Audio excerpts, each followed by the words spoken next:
today. I don't really have much to say. First thing, I do want to point out I'm filming in a different spot today. I'm trying to see where is going to be the best place to film as far as lighting and all that stuff goes.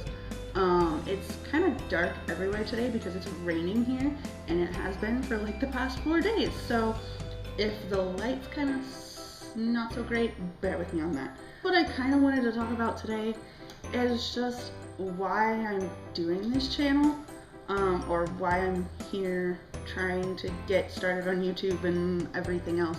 When I graduated from high school, I really didn't know what I wanted to do.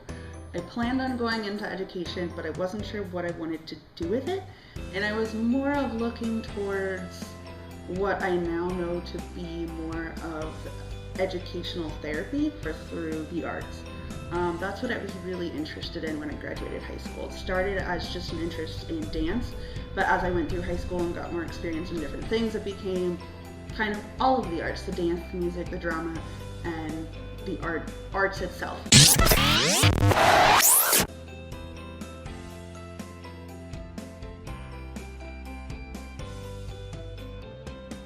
So that's kind of where I'm starting background-wise. As I went through my education, I found that I really liked the arts and learning through play. The first few years that I was in my education courses, I kept constantly going back to the thought of, is this really what I want to do? Do I really want to be a teacher?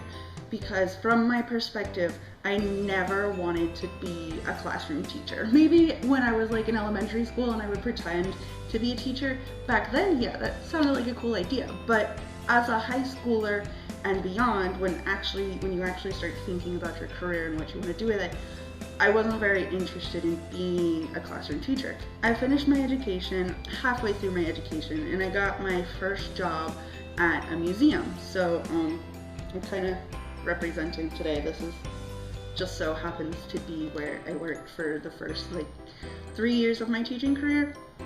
And when I was at the museum, I loved it. I loved every aspect of museum education. I loved how it was fun, it was engaging, everything was focused on play, and that was such a new world to me, and I really loved it. And that was really what helped me fall in love with being a teacher, was working at the museum.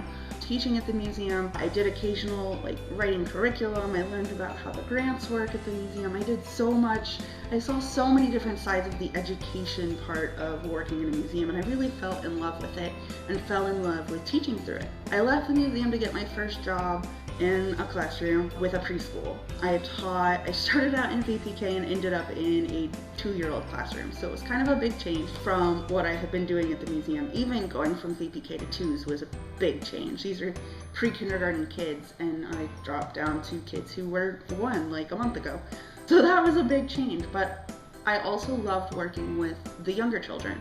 And I found that part of what made that so enjoyable was everything they do at that age is still highly motivated through play. And I was also able to get a lot of experience implementing art lesson plans. Just lesson plans that I wrote with my co-teacher or interns in the classroom that focused on a different content area. So math or reading or science or social studies. But it was incorporated through music, dance, drama, art, or some outside experiences, because I really fell in love with teaching through nature as well. But that also ties into play. That being said, I went to get a master's degree in teaching through the arts, and I was immediately told that, by the way, your master's degree will probably not be validated by the county because it's not in a subject they deem needed. So that was kind of a big wake up that learning through play isn't considered important by people higher than me. I think if you ask really any teacher, they'll tell you, yes, learning through play is the best way for children to learn. Really, of any age, I can think of the most useful learning experiences I had in high school. We were ultimately doing something regarding the arts or play. And those are the learning experiences that stick with me the most, but those are the learning experiences that you see absent a lot.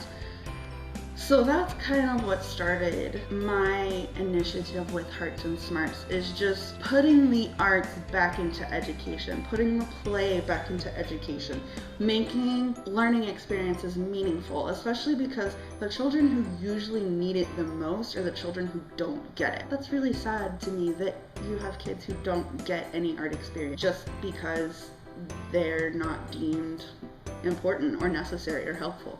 And I think that if we really bridge the gap between inequalities in education, bringing in the arts and play and outdoor experiences and physical movement, that's really what's going to bridge that gap. Nothing that we do in reading or math or science or social studies is going to be effective if we don't have play first.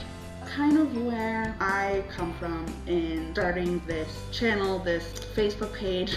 That's kind of what I wanted to talk about today, what I wanted to share with you. I am still trying to get a plan together. I'm kind of hoping to get some feedback from people who are following me on Instagram or Facebook. If you like what I'm doing here, go ahead and hit that subscribe button and hit the like button on the video. You can also follow me on Facebook at Hearts and Smarts and on Instagram at I think it's Miss Haley's Hearts and Smarts. I'll have to check and get back to you on that. But definitely go and follow those pages on social media. Follow my YouTube channel here. Leave comments about what you like, what you don't like, what you'd like to see on here.